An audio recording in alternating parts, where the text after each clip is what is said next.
Imagine digging a tunnel the length of 5 football fields, all for a single, perfect crime. In 2017, Brazil came terrifyingly close to witnessing the world's biggest bank robbery, and it all started with a rented house, a secret tunnel, and a gang that nearly outsmarted everyone. But here's the twist. Despite all their planning, it was a single slip, not a Hollywood laser tripwire, that brought this billion-dollar plot crashing down. Let me take you beneath São Paulo.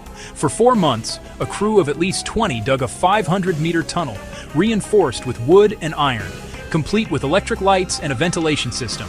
Their destination? The vault of Banco do Brasil, holding an eye-popping $331 million in cash. These weren't your average criminals.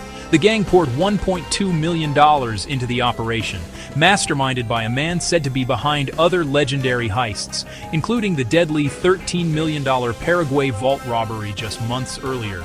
And they weren't alone. Some had ties to the notorious PCC, Brazil's most feared crime syndicate. But what really set this apart was their timing. This was the height of the Novo Cangaço, a wave of super-organized heists sweeping Brazil, with squads using military tactics, drones, explosives, and even human shields. Towns would wake up to streets on fire, police stations under siege, and banks torn apart by gunmen.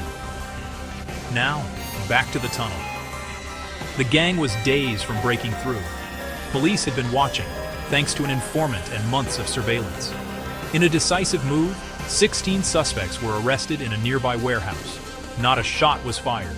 All that effort, money, and risk, gone in an instant because someone let slip just enough for police to close in. And if you think Banco Itaú got off easy, think again.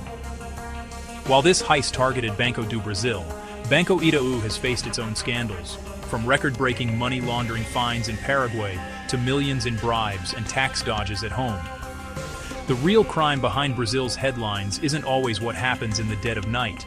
It's what happens in daylight, behind closed doors. So, when you hear about perfect crimes, remember this.